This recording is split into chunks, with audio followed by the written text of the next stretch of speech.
Hola a todos los amantes y curiosos de la historia. Bienvenidos a mi canal. Hoy os traigo la vida de Carlota de Lorena. Ella fue una princesa de la casa Lorena-Armagnac que pasó gran parte de su vida en la corte francesa, lugar donde se convirtió en una de las mujeres más pretendidas de su época, siendo considerada como una de las princesas más hermosas y encantadoras de su tiempo. Espero que os guste esta biografía. Carlota de Lorena-Armagnac nació el 6 de mayo de 1678 en algún punto de la actual Francia. Fue hija del conde Luis de Armagnac y de la esposa de este, la condesa Catalina de Neufville-Villeroy. El matrimonio tuvo 14 hijos en común, siendo Carlota la 11ª de sus vástagos.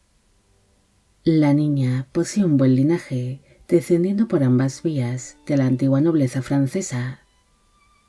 Carlota y su hermana María fueron criadas en la corte francesa con la esperanza de que encontrasen un buen casamiento, siendo ambas hermanas conocidas dentro de dicha corte como las señoritas de Armagnac, además de que recibieron el trato de princesas extranjeras por su linaje familiar, debido a que las hermanas pertenecían a la casa Lorena-Armagnac, que era una rama menor de la casa Guisa, la cual era a su vez otra rama menor de la casa Lorena. Pese a criarse dentro de la corte francesa, las hermanas fueron unas niñas muy queridas y mimadas por sus padres los condes, quien solía colmarlas de atenciones y de todo tipo de caprichos. Ambas hermanas pronto destacaron en la corte francesa, donde serían descritas como muchachas de notable belleza y encanto, que fueron conocidas por ser muy agradables, refinadas, elegantes, coquetas y educadas, siendo vistas como dos muchachas muy hermosas que parecían verdaderas muñecas andantes.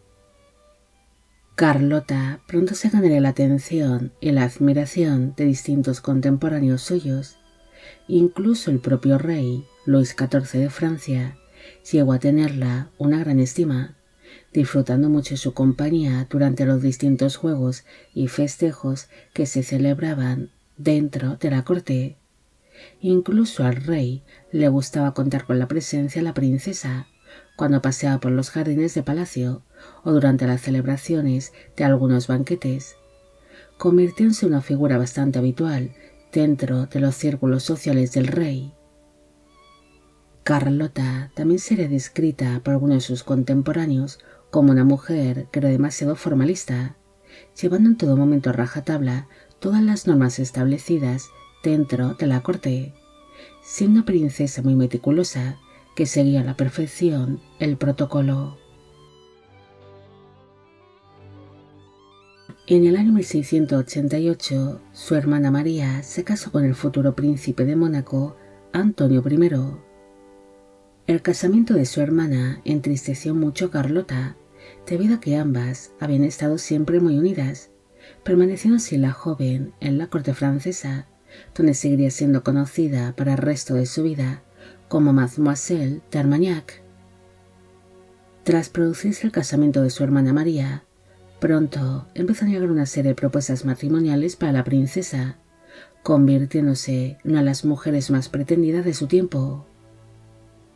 Uno de sus pretendientes fue el duque de Saint-Simon, un destacado cortesano y diplomático francés que fue famoso por sus memorias, en las cuales solo tenía buenas palabras para Carlota, a quien describiría como una de las mujeres más hermosas y encantadoras de toda Francia.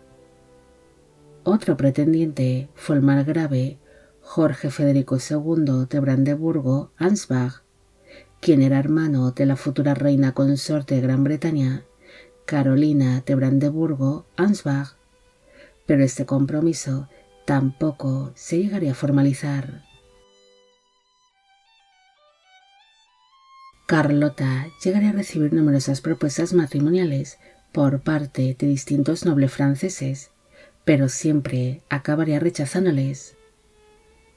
Pese a recibir interesantes propuestas matrimoniales, Carlota se mostraría un tanto reacia a la idea de casarse, al ser testigo de la gran infelicidad conyugal de su hermana María, negándose a sufrir tanto como ella. Un día, la princesa empezó a ser pretendida por el príncipe Luis Alejandro de Borbón, quien era un hijo legitimado que el rey Luis XIV de Francia había tenido junto a una de sus amantes más famosas, Madame Montespan. Pese a que Carlota se había mostrado un tanto reacia a la idea de casarse, parecía corresponder a los cortejos del príncipe Luis Alejandro, y ambos decidieron comprometerse, expresándole esta idea al rey Luis XIV. Pero dicho monarca se negó en rotundo ante tal casamiento, entregándole a la princesa una cuantiosa pensión anual como compensación por la anulación de su compromiso. No se sabe con exactitud el motivo de por qué Luis XIV se negó ante tal casamiento, aunque algunos de sus contemporáneos aseguraron de que el rey estaba enamorado platónicamente de Carlota y se negaba ante la idea de que ésta yaciese entre los brazos de su hijo, prefiriendo que permaneciese soltera. Ante esa desilusión amorosa y a su temor de contraer un matrimonio infeliz como su hermana María, finalmente la princesa decidió permanecer soltera de por vida, conservando así cierta independencia gracias a la pensión que percibiría por parte de la corona francesa, la cual le permitiría el poder llevar una vida cómoda, independiente y tranquila, que la permitió el poder comprar y administrar una serie de propiedades que iría adquiriendo.